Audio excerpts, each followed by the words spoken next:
ating oras na biyahe papuntang trabaho.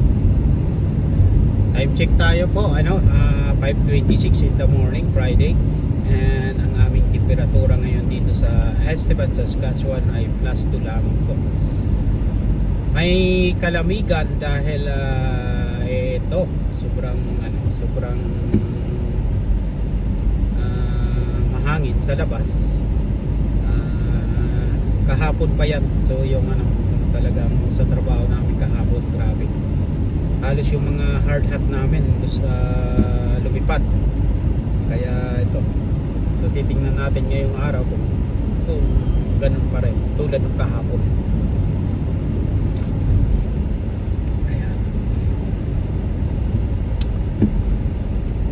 So duty ngayong Friday, tapos bukas last day ko ng 4 days ko, pero pumasok ako ng 5 days already. 5 days na ako dahil pumasok na ako na ng isang araw dahil binigay sa akin ng isa kong katrabaho, upset siya. Then may holiday nung Monday, so bayad pa rin ako noon dahil stat holiday yun. So magkakaroon tayo ng medyo maganda-gandang paycheck next coming Friday. Ang kagandahan dito sa amin, ito ang una kong nagustuhan dito sa trabaho ko, guys, dahil ang sahod namin weekly, every Friday. Kaya share ko sa inyo every Friday. Share ko na rin sa mga parating dito sa Canada ang dito, yung schedule ng mga pasahod dito. Meron ditong weekly, merong bi-weekly. Bi-weekly ibig sabihin every 14 days yan. Every 14 days, guys. Pag sinabi na weekly or yan. Pag semi-monthly, yan naman yung every yung let's say 15, every 15 of the month and katapusan ng buwan. Yan. Bihira lang dito, guys, yung yung monthly na payday dahil sobrang tagal na nun. Pero nung sa ibang bansa, uso yan sa mga ating mga kababayan natin, sa mga OFW. Hindi common hindi bago sa kanila yan. Talagang kahit nung nasa Saudi ko, nung nasa Jeddah ako, talagang ang tagal ng sahod. Every monthly yung aking sahod doon. Dahil bago ko nakarating dito sa Canada, ako ay nag-Saudi muna sa Jeddah. Almost 3 years tayong nag-work doon, tapos dito na ako nakapunta dito sa Canada. So ayan, para kahit pa paano malaman nyo kung tuwing kailan ang sahuran dito. Yan.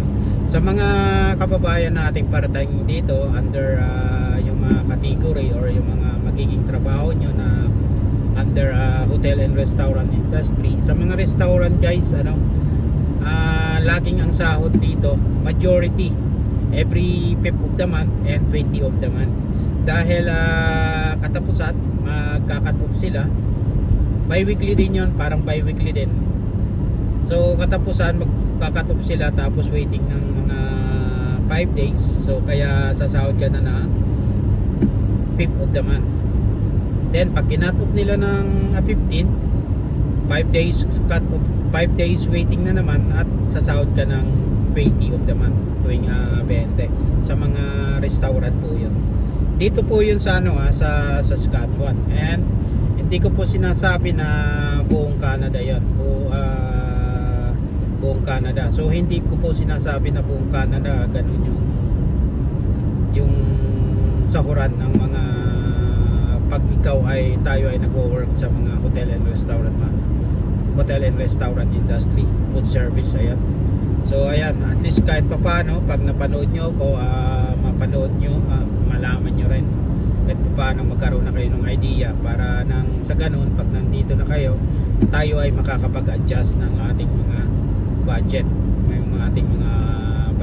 dahil lalo na sa mga bagong parating dito sa Canada. At alam ko na tulad ko, isa rin akong dumaan sa video talagang pagbago tayo dito. Ayan, dumaan ako sa ganun na hindi tayo gaano prepare dahil hindi natin inaakala na makakarating tayo dito sa Canada. tapos bigla tayong napisahan, tapos alam naman natin yan, di ba, sa financial, mga ganun. Pero yung iba kasi talagang pag sila ay yung pasok nila dito immigrant, sila yung mga may pera talaga na kailangan may show money, ayan, para makapasok ng Canada. Yun. Pero ako sa sitwasyon ko, sa case ko noon, talagang dumaan ako as a foreign worker, at dahil galing ako ng Saudi, from Saudi Arabia, nakapag-apply tayo at nakakita tayo ng employer, at tayo ay nagkumpisa sa pinaka zero na na sitwasyon, yung talagang yung pocket money ko magkano lang. And I'm glad na na yung aking employer nung dumating ako ay talagang binigyan ako ng about siguro yan, 200 to 250 Canadian dollars, para kahit pa paano may pang start ako, yan, habang hindi pa sumasahod. So ganun po yung aking case nung panahon, nung time na dumating ako dito. Nag-start ako as a foreign worker, at marami kong mga dinaanan na experience, na as in start ka sa bago na kailangan mong magtiis, magtiyaga, makontento, maging masaya kung anong meron ka. Hindi, wag tayong magmamadali guys, lalo na sa mga wag tayong magmamadali. Ayan. Dahil pag minadali natin, pwede tayong mapunta sa sa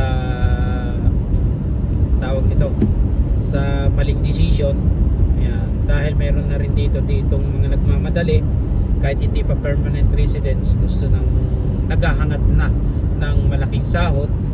Ngayon lumilipat sila guys, lumilipat sila ng employer. So ang habol nila hindi para ma-PR, kundi sumahod ng malaki, hindi muna nagtiis para ma-PR. Napaka-importante. Kaya sa mga parating dito na tulad naging ng aking sitwasyon noon, na from worker, magtiyaga tayo, mahalin natin ang trabaho natin, makontento tayo anong meron tayo. Yun lang ang may advice ko sa inyo, makontento tayo, mahalin natin ang ating trabaho. Ayan. Dahil pag hindi natin minahal yan, at tayo ay medyo naghangad ng bakit gano'n lang ang sahod natin, huwag tayo maghahangad ng malaki kaagad. Makontento, inuulit ko, makontento tayo anong meron, kung anong meron tayo, at maging masaya. Ganun lang yan. Yung mindset natin dapat ganun. Dahil tulad nung isa kong nakasama sa Saudi, nagmadali siya, ang dami niyang pinuntahang mga employer kung saan siya pumunta, na nakapunta ng Alberta, hanggang sa naabutan siya ng 4 years. During the time, mga lampas mga 7 years ago na ata, or 6 years ago. During that time, pag hindi ka na PR or na permanent ng within 4 years, talagang papauwiin ka na ng migration, dahil hindi ka nga na PR during that time. So nung time na yon, instead na, sana kung mapanood mo to, no hard feelings, no offend, wag kang ma-offend, dahil totoo. Ina-advise ang kita bilang katrabaho or kaibigan na tiyaga, keep your mindset na wag kang mamadali. May mag-offer sa iyo, may magyaya sa iyo, may mag-invite sa iyo na na kakilala mo or friend, dito ka, lipat ka dito, dahil kung ang sahod mo diyan ganyan lang, dito mas malaki. So ignore it, please ignore it. Ang importante, mag-stay tayo sa employer natin, dahil ang employer natin, sila ang ating masasandalan hanggang tayo ay ma-process at tayo ay maging permanent residents.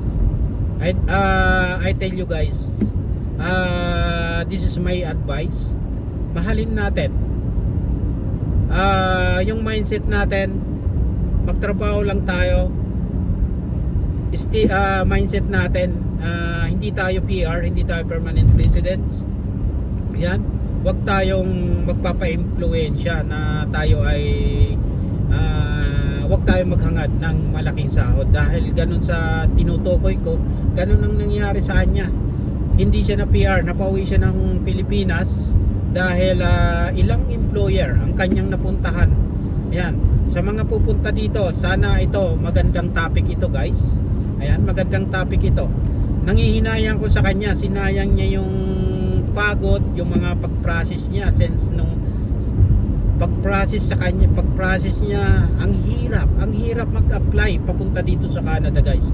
Pero sabi ko sa kanya, be content, maging kontento ka, anong meron ka, wag mo munang pansinin yon, yung sahod na yan, wag mong pansinin dahil once na PR tayo, dadating yon, dadating, magsawa ka. Kahit ilang trabaho hanggat kaya ng katawan mo, magsasawa ka. Huwag tayong magmamadali guys. Ayan. Kaya sana sa content na to may makapanood or sa mga kababayan natin na nagnanais or mga incoming yung parating na dito na may mga ongoing or nakaprocess na yung kanilang trabaho, yung kanilang mga papers at waiting na lang para makarating dito. Sana mapanood nyo ito. Yun lang po yung aking maia-advise. Ayan, sana mapanood nyo. Thanks God. Thanks guys. Sana kung ma-appreciate nyo dahil ako ay nagsishare. Hindi ako na sa kanya, pero nanghihinayang ko sa kanya. Sabi ko, pare, bakit kasi priority mo yung paghahanap ng medyo malaking sahod kumpara sa magiging sitwasyon mo? Hindi mo inisip yung magiging future, kung ano yung magiging output, kung ano yung magiging result na makaka-affect sa pagiging permanent residence. Di ba po? Correct me if I'm wrong. Please comment na lang kung ano yung masasabi nyo sa mga taong gano'n. Kaya alam ko may mga kababayan tayo dyan, mga nagmumula sa Middle East. Maging ganun tayo, mindset natin maging kontento. Ano po? Ayan.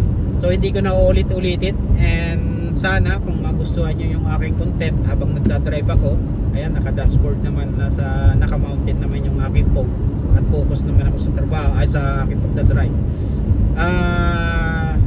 Kung may comment kayo or please share nyo naman kung ano yung masasabi nyo. At sana marami na po ako ditong na kilala or sa pamamagitan ng platform na ito.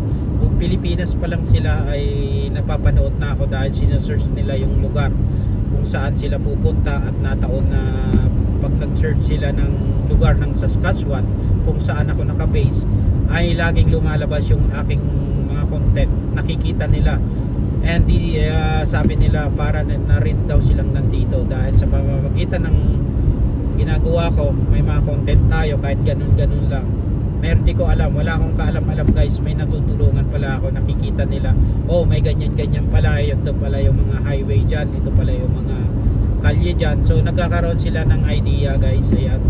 So thanks for watching ulit.